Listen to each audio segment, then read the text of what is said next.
It is the 17th of November 2024, and boy do we have a lot to discuss. So without any further ado, let's jump right in. Welcome or welcome back to Mr. Francy Reads!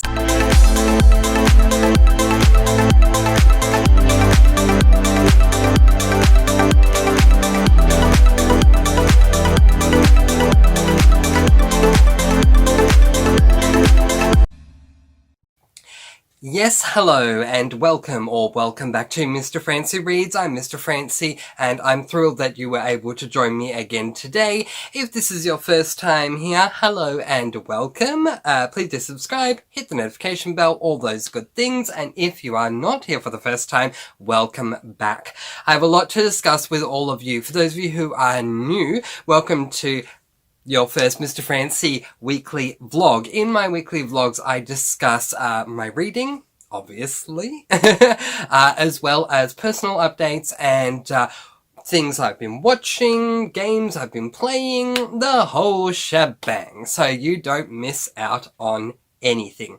Alright, we are going to jump right in, but I'm going to kind of mix things up a little bit this week because I'm going to start with the personal life update. Because, this past week has been absolutely insane.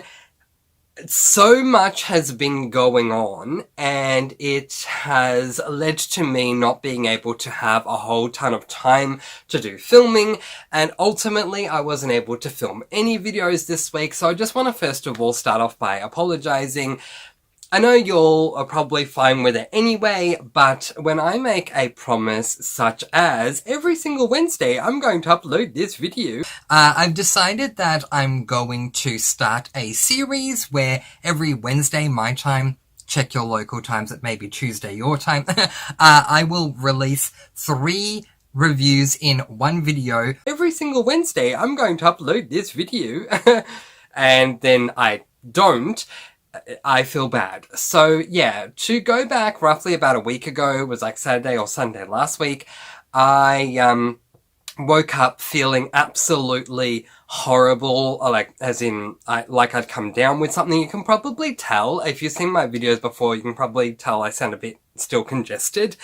So I woke up feeling, as we would say here in Australia, like a truck had hit me. I woke up with a headache, sore muscles, a blocked nose, an extremely sore throat. I think that was my first major concern, was my throat. I was like, oh my god, my throat is so sore, and I love talking, and anytime I went to talk, my throat was just in so much pain, and yeah, clearly when that's the case, you can't film a video either. But anyway, I figured it was either that I had a cold or that I had the flu. My great niece had come over and she was not well. I offered to hold her, and I honestly think I caught what she had. I mean, it's a great uncle's prerogative to still hold little baby great niece even when they're sick. I mean, of course, I would do it again in a heartbeat, and I don't regret doing it. While some of the symptoms have eased up, this illness has not gone away. I have not gone to see my GP because I was just on a wing and a prayer hoping it would all be fine, and no. So there were a lot of other things that occurred this week that I am not at liberty to say and wouldn't want to say anyway.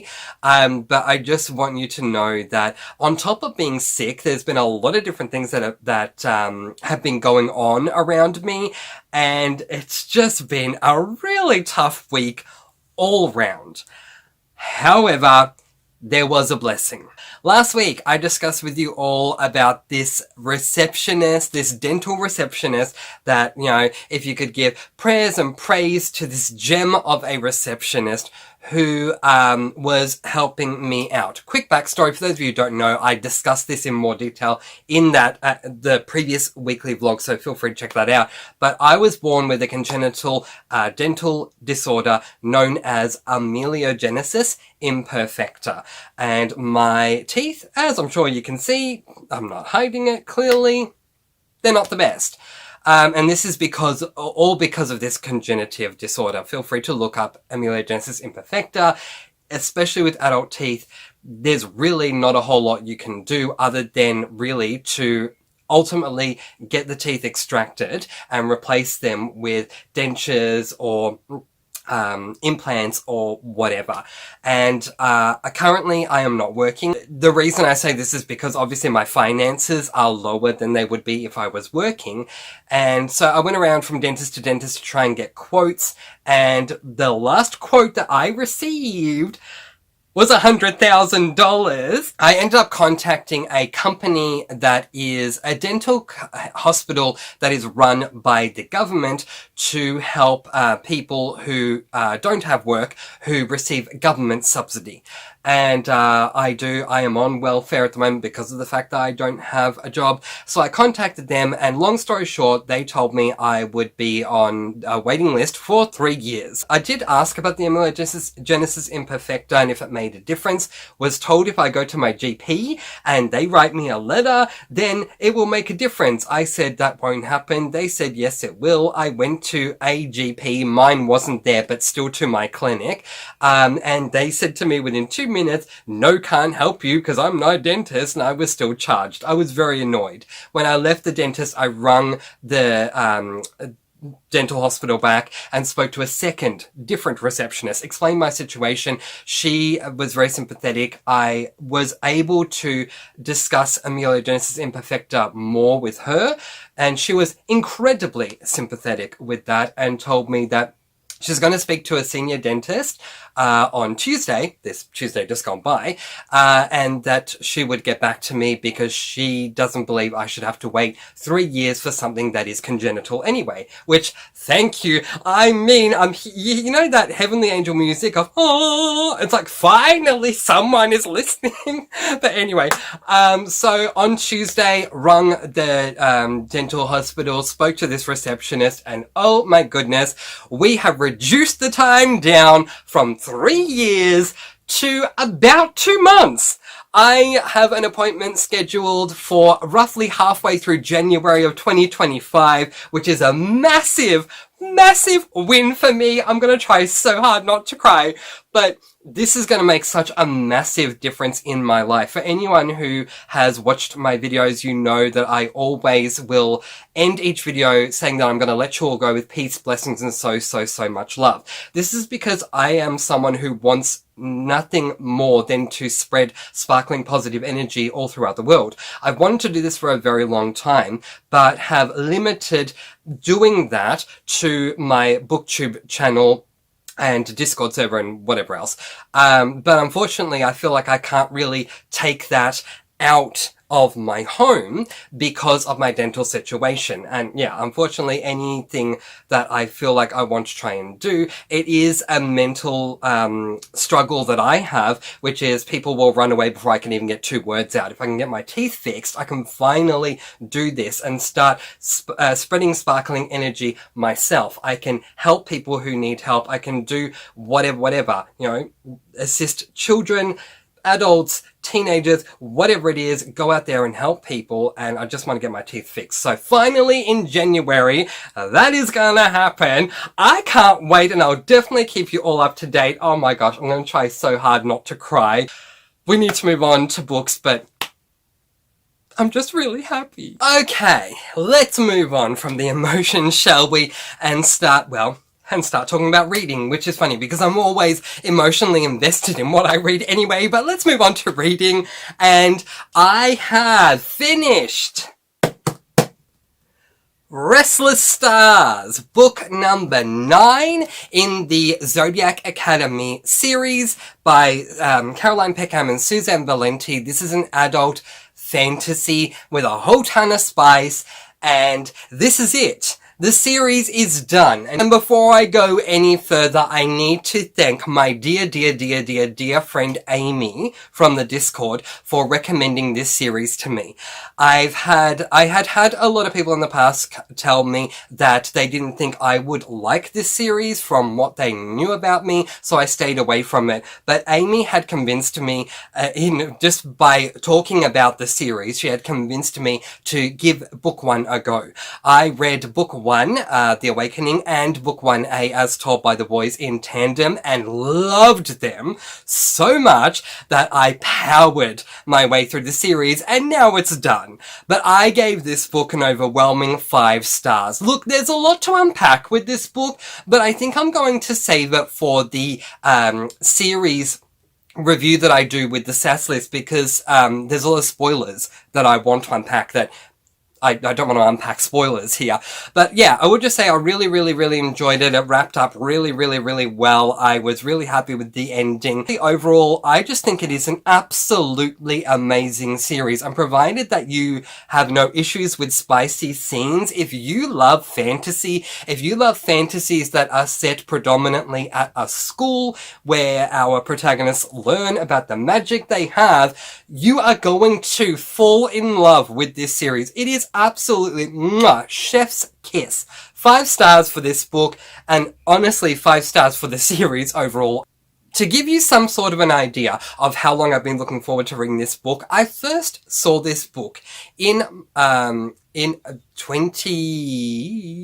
at least 2 years ago, if not 4. Okay, and I finally picked it up.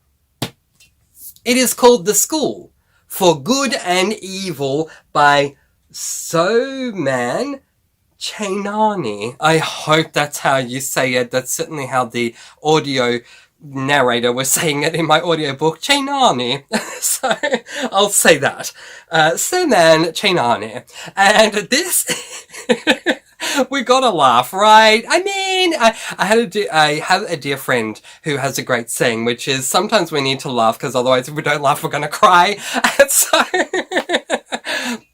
we're laughing. Okay, this is a middle grade fantasy book 1 in the School for Good and Evil series. The basic setup of this book is that we follow 2 girls. It's middle grade. Did I say that? Middle grade fantasy. We follow 2 girls, Agatha and Sophie. Sophie is a very prim and proper kind of girl, very pretty, and her friend Agatha, nicknamed Aggie, is the total opposite. She's definitely not a prim little princess. She's a very dark little thing, as in like dark by nature versus the light by nature with Sophie.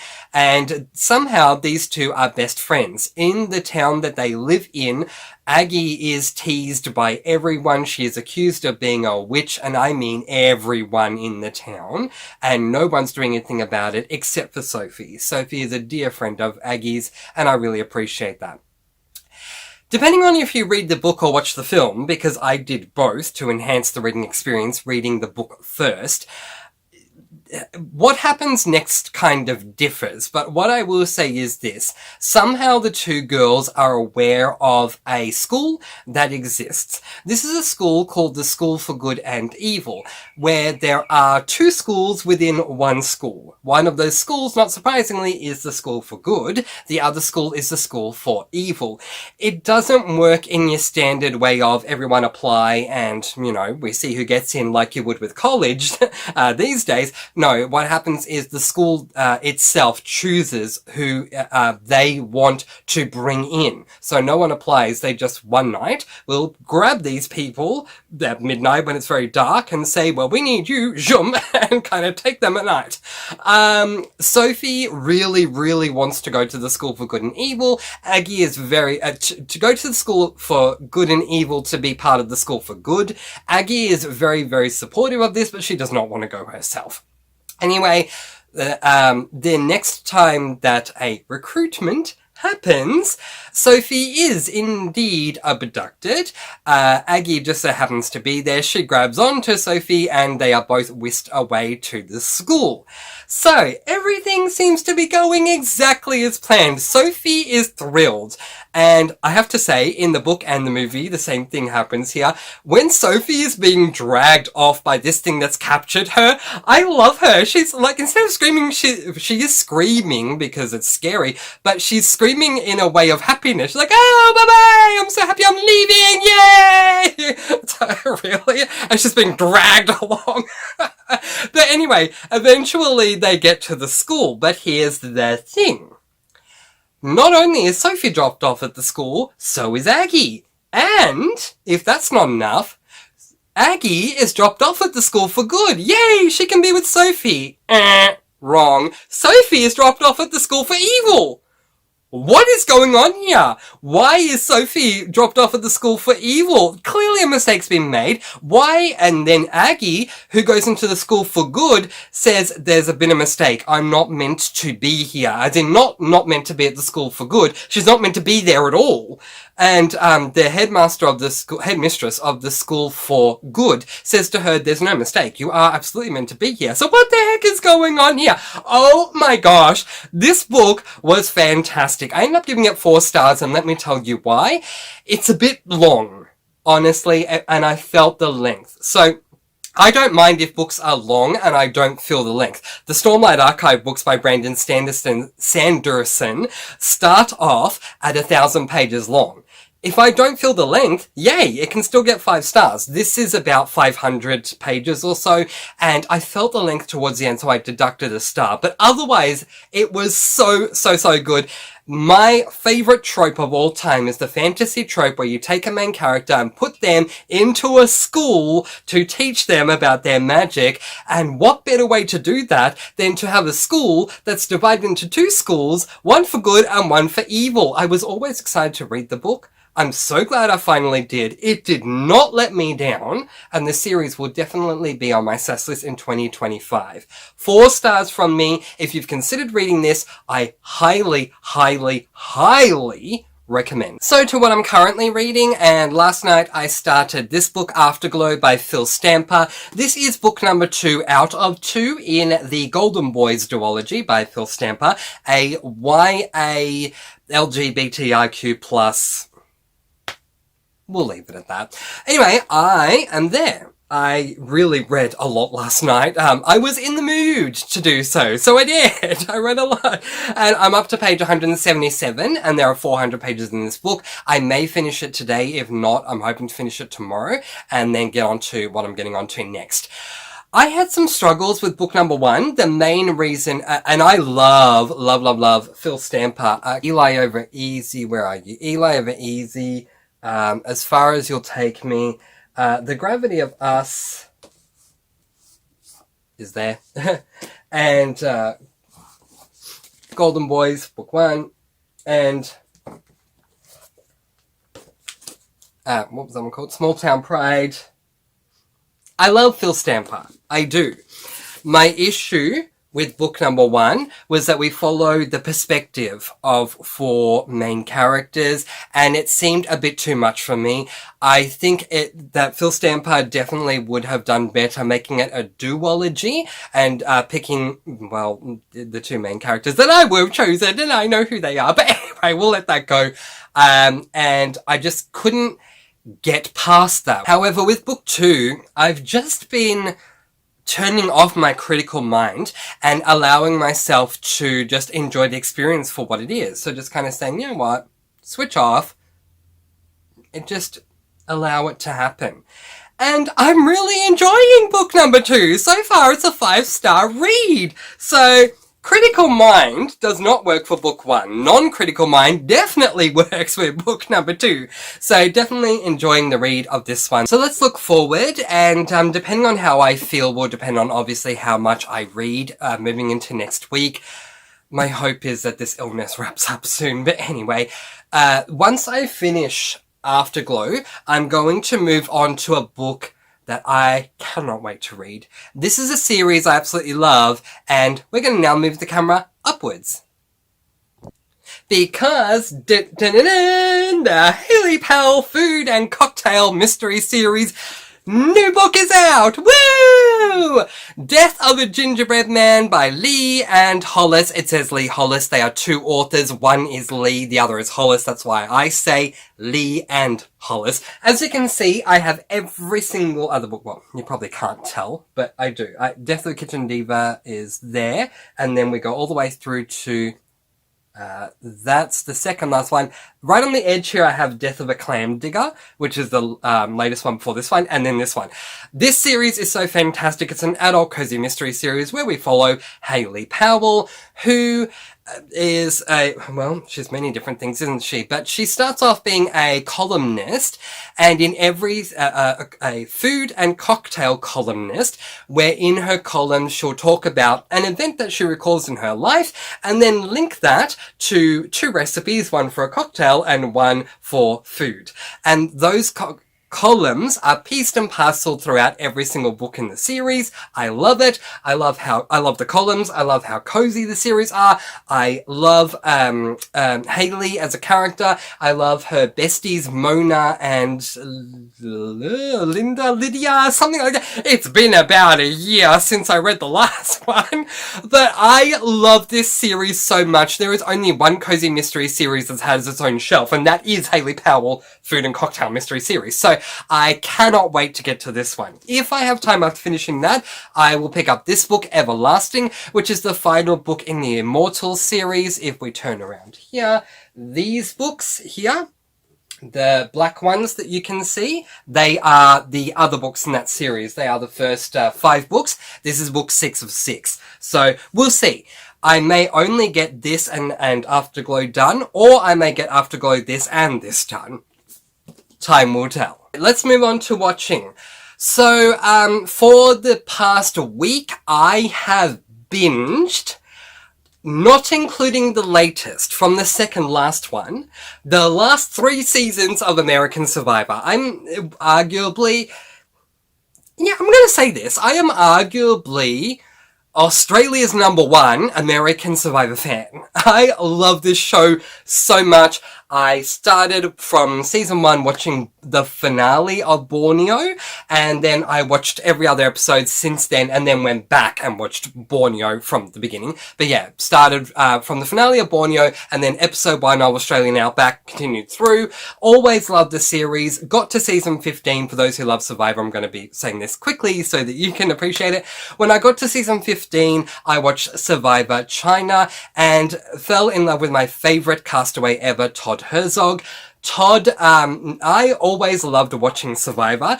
Todd was the first castaway that inspired me to want to play Survivor. Unfortunately, I don't have a green card. I don't live in America. I'm ineligible to apply for Survivor America. And for those of you who watched the latest seasons, you know that once in every single episode, Jeff Probst, the host, will say something and then say, "So, apply to be on Survivor." I'm like, well, Jeff, I can't. I'm Australian, so stop saying it. But anyway, yeah, so I think they're currently showing 47. And if they are, then that means I watched 44, 45, and 46. I'm gonna wait for the latest season to finish out completely and then binge that. In saying that, my favourite of all the seasons I watched was not the current one, but the one before. So the last season I watched, which I think was 46. Oh, the finale was something. Oh, the season was something. Oh, I did not like the result at the end, but it was so close. So close. That's all I'm gonna say. So close. Anyway, it's fine. It's fine. We will move on, and I'm looking forward to the next one. Sorry for all the pauses. I'm just trying to not show coughing, sneezing, all that sort of stuff, which has happened already all those times I paused in this video. Anyway, let's keep going. So yeah, I finished off Drop Dead Diva. I'm gonna sneeze.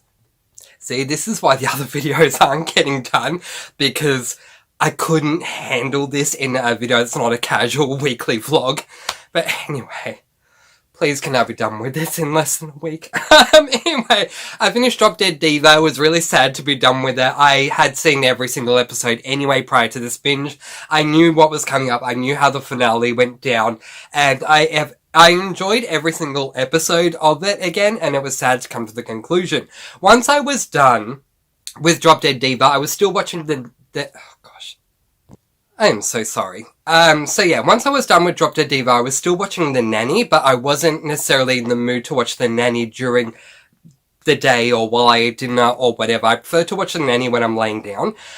So I was actually inspired to watch another court drama because I love my court dramas. I know I don't live in America. I should just move. I should just pack up, move to America, and we'll be fine. But I have an absolute huge fascination with US federal and state law, and if the only way that I can experience that even in a fictional way is through TV court dramas to learn more about those laws in scenario situations, that's what I'm going to do. So I decided to watch another series that I've seen every episode of, but it's been much, much longer since I've seen this episode compared to this series compared to Drop Dead Diva, and that is Boston Legal. Oh my gosh, I love Boston Legal. Yeah, really, really enjoying it. I'm, about halfway through season 2 right now. And yes, there are things that they would not get away with these days compared to back then, but in saying that, I still absolutely love Boston Legal. I think that Shatner, forgot his first name, who plays Denny Crane, fantastic actor. The guy who plays Alan Shaw, love Alan. But I have to say my favourite character in season 2 at the moment is freaking Candice Burke as Shirley Schmidt. I love her.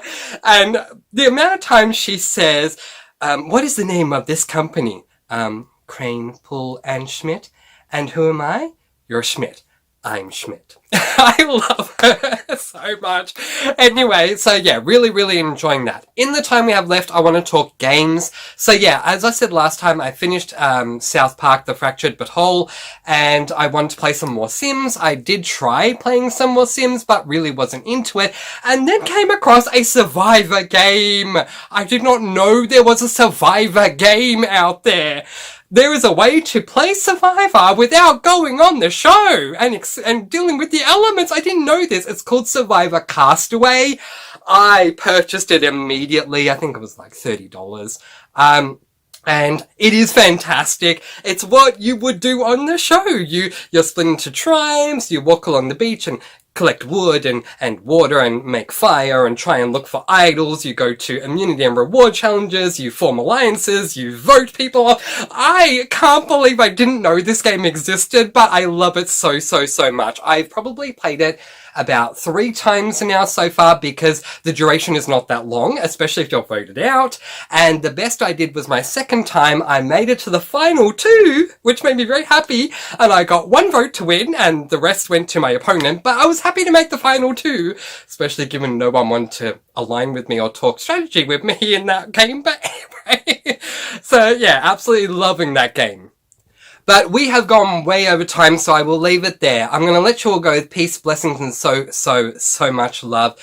I hope I'm going to be better soon. If not, then you won't see another video till the next weekly vlog, and I am sorry about that. But once I am better, I'm probably going to push myself too hard. But anyway, when do I not?